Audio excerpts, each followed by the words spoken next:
এখনো যারা বিনীত গোয়েলের সপক্ষে কথা বলছেন, এখনো যারা মমতা বন্দ্যোপাধ্যায়ের সপক্ষে কথা বলছেন, একটু লজ্জা করুন। অভয়ার কাকিমা কি বলেছিল শুনুন, এবং তার পাশাপাশি দেখুন, পড়ুন সেই শব্দগুলো, প্লিজ পড়ুন।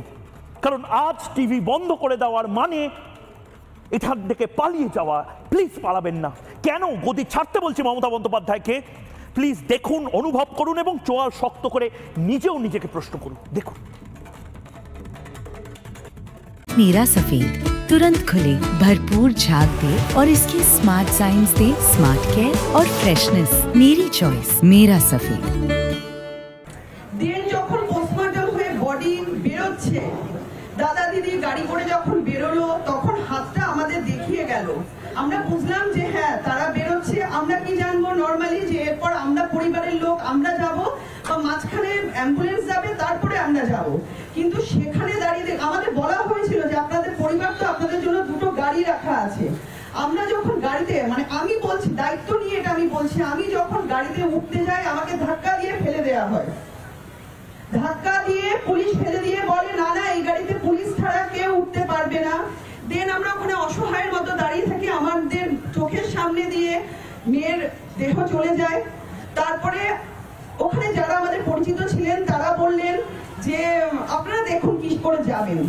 তখন আমরা নিজেরা ম্যাটাডোর করলাম। ম্যাটাডোর করে আমরা অন দা ওয়ে যখন যাচ্ছি, মাঝ রাস্তা যাওয়ার পর হঠাৎ আমাদের মনে হলো যে বর্দাকে ফোন করি। যখন বর্দাকে ফোন করা হলো তখন বর্দা বলছে আমরা তো টালা থানায় বসে রয়েছি। কাকিমা যে কথাগুলো বলল আপনি শুনলেন, আপনি পড়লেন। যদি এরপরেও না বোঝেন, যদি এরপরেও ডিফেন্স সাজাতে যান, আমি আপনাকে বলে দিচ্ছি কোন অ্যাঙ্গেলে ডিফেন্স সাজাবেন। অভয়ার মা বাবা মিথ্যাবাদী, অভয়ার কাকিমা মিথ্যাবাদী। অভয়ার মা বাবা হয়তো এখন বিজেপি করে বা সিপিএম করে।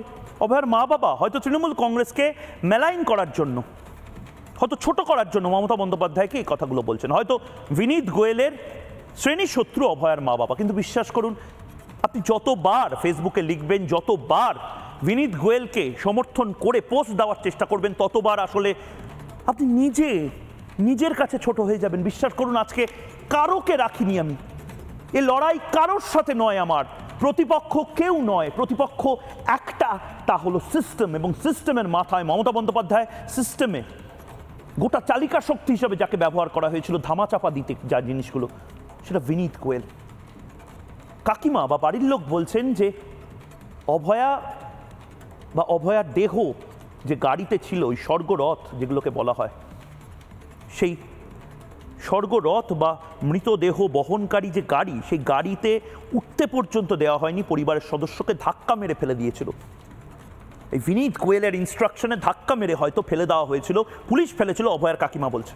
আমি জানি না সেই পুলিশ অফিসার বা সেই পুলিশের কনস্টেবল বা সাব ইন্সপেক্টর বা এসআই যারা হয়তো ময়ূককে দেখছেন, তারা শান্তিতে ঘুমাতে পারছেন কিনা। কিন্তু আমি বলবো, বিশ্বাস করুন আপনি যে কাজটা করেছেন, ইতিহাস হয়তো আপনাদেরকে ক্ষমা করবে না। বিশ্বাস করুন স্যার, তৃণমূল কংগ্রেস যুগ যুগান্তর ধরে, কলিযুগের শেষ অবধি থাকবে না হয়তো, কিন্তু কলিযুগের যে অপরাধটা আপনারা করছেন, বিশ্বাস করুন এর কোনো ক্ষমা হয় না। আর মমতা বন্দ্যোপাধ্যায়কে কি বলবো? মমতা বন্দ্যোপাধ্যায়কে একটা কথা বললে মমতা বন্দ্যোপাধ্যায় হয়তো তার পুলিশকে দিয়ে আমাকে 5টা চিঠি পাঠাবেন, 10 বার লালবাজারে ডাকবেন, 15 বার ভবানী ভবনে যেতে বলবেন, 20টা মামলা করবেন, করুন। আমাদের হারানোর কিছু নেই। আমাদের দেওয়ালে পিঠ থেকে গেছে। আমাদের পুলিশ নেই, আমাদের মর্গের কর্মী নেই, আমাদের ফরেন্সিক নেই, আমাদের সিস্টেম নেই, আমাদের স্বাস্থ্য দপ্তর নেই, আমাদের স্বাস্থ্য ভবন নেই, আমাদের একটা সন্দীপ ঘোষ নেই, আমাদের একটা সঞ্জয় নেই। কি করব? যাবো আবার লালবাজারে? কিন্তু মমতা বন্দ্যোপাধ্যায় যে কথাটা, অভয়ার কাকিমা সত্যি কথা বলছেন না মমতা বন্দ্যোপাধ্যায় আমি জানি না, কিন্তু মমতা বন্দ্যোপাধ্যায় ঠিক কি দাবি করেছিলেন শুনুন। মনে রাখবেন, মেয়েটির ডেড বডি যখন তার বাবা মা নিয়ে গেছে, কলকাতা পুলিশ এসকর্ট করে নিয়ে উত্তর 24 পরগনা ব্যারাকপুর কমিশনারেটকে দিয়ে সেই ডেড বডি তাদের বাড়িতে পৌঁছেছেন। সেই বাড়িতে যখন ডেড বডি পৌঁছাতে যাচ্ছে, রাস্তার মধ্যে গাড়ি থামিয়ে বিজেপির এক নেত্রী তার বাবা মাকে প্রায় নামিয়ে নিয়েছিল। তখন পুলিশ আবার হস্তক্ষেপ করে তাদের তালতলা থানায় এফআইআর করিয়ে তাদের বাড়িতে বডি পৌঁছে আসেন।